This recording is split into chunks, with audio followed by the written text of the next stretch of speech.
asked him to sing that song a few weeks ago, and he was like, I don't know, it's pretty hard, but he did it.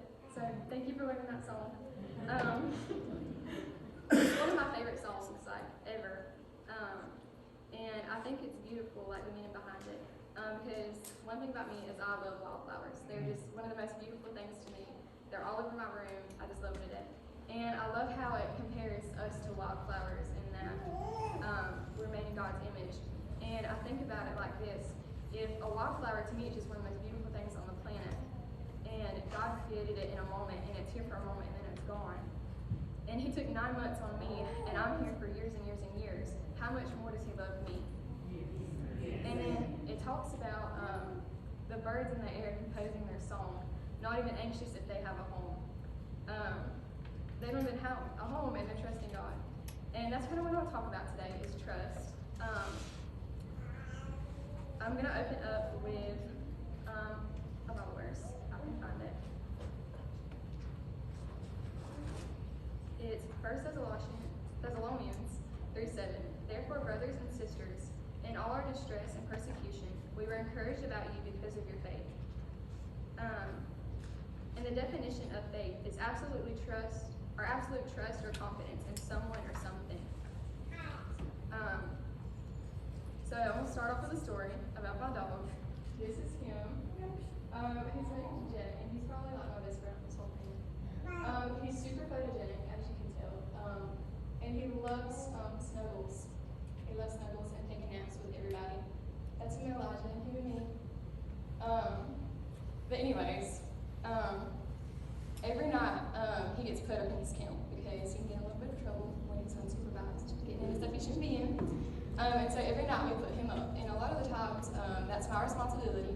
And so when I go from the living room to my room, I'll say, all right, Jake, come on, it's time for bed. And he looks at me and he just smiles and he's like, okay, let's go to bed. And he tried to go to his kennel. And I was like, wow, what a great behaving dog. I feel like most dogs don't go in the kennel that easy, but we've done it since he was a puppy, and so he's pretty used to it.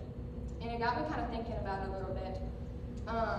It doesn't really make sense for him to do that because from his eyes, he's going in this cage that he can't get out of, and he's spending hours in there. But the reason that he goes in there regardless is because he trusts me. Because as his owners, we have never failed to let him back out in the morning.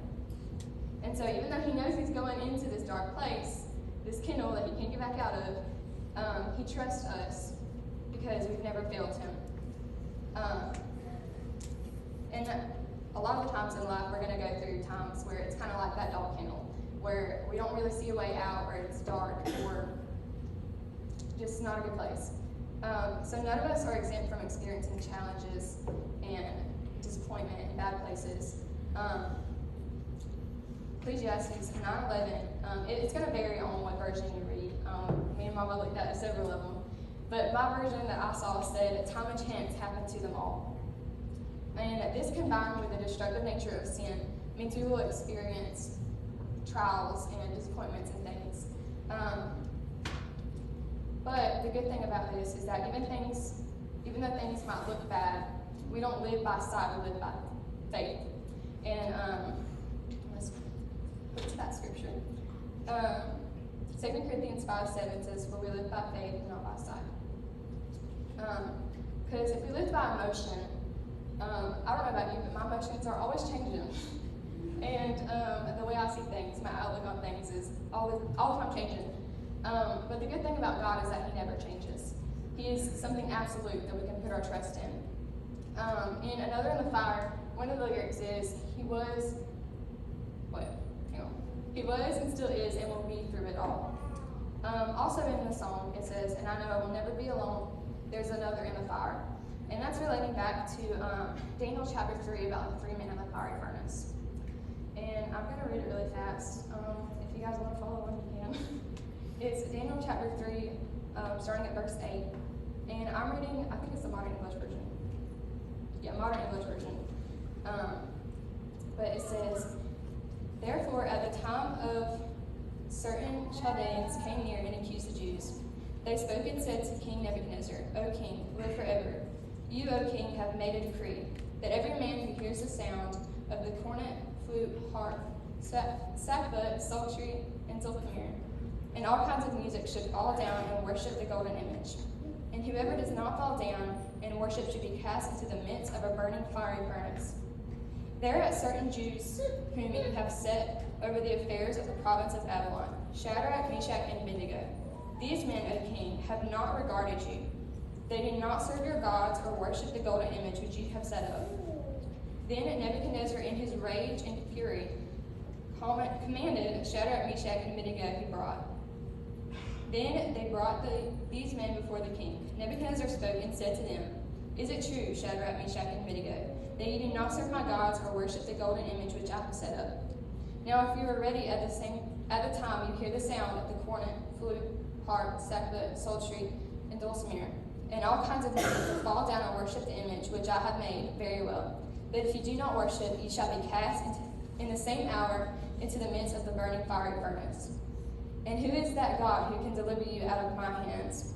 Shadrach, Meshach, and Abednego answered and said to the king, O Nebuchadnezzar, we do not need to give you an answer in this matter. If it be so, our God, whom we serve, is able to deliver us from the burning fiery furnace, and he will deliver us out of your hand, O king. But even if he does not, be it known to you, O king, that we will not serve your gods nor worship the golden image which you have set up. Then Nebuchadnezzar was full of fury, and the form of his rage was changed against Shadrach, Meshach, and Abednego. Therefore he spoke and commanded that they should heat the furnace 7 times more than it usually heated. He commanded the most mighty men in his army to bind Shadrach, Meshach, and Abednego, and cast them into the burning fiery furnace. Then these men were bound in their trousers, their coats, and their hats, and their other garments, and were cast into the midst of the burning fiery furnace. Therefore, because the king's commandment was urgent, and the furnace exceedingly hot, the flame of the fire killed those men who took Shadrach, Meshach, and Abednego. These 3 men, Shadrach, Meshach, and Abednego, fell down bound into the midst of the burning fiery furnace. Then Nebuchadnezzar the king was astonished, and rose up in haste, and spoke and said to his counselors, Did we not cast 3 men into the midst of the fire? They answered and said to the king, True, O king.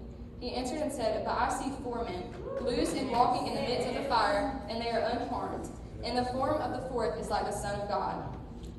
Then Nebuchadnezzar came near to the mouth of the burning fiery furnace, and spoke and said, Shadrach, Meshach, and Abednego, you servants of the Most High God, come out here and come here.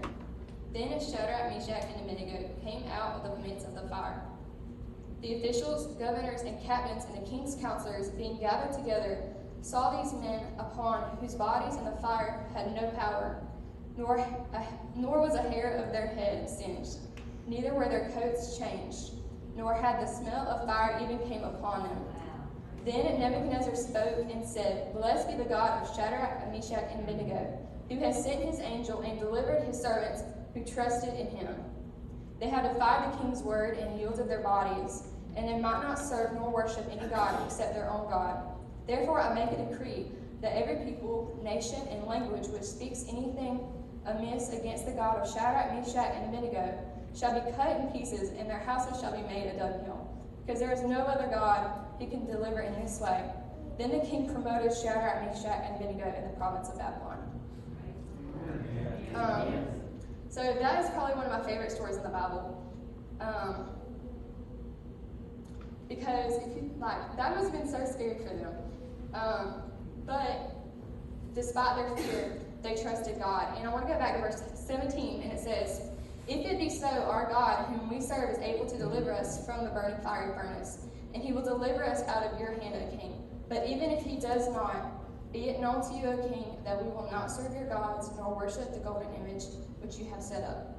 So he's saying, I believe my God can rescue me out of this. I believe God can deliver me from your hand. But even if he doesn't, I'm not going to conform to what you want me to. And so things might look bad. It might be like that fiery furnace. People might be coming against you. But if God can save 3 men out of a burning fiery furnace, which was so hot, it was heated 7 times hotter than it usually is, that even the men who threw them in there died. If he can save them, if he can do, I don't know, if he can split an ocean, he can rescue you and he can save you. Yes. And just remember to trust, even if things don't look good. That's pretty much all I have. So,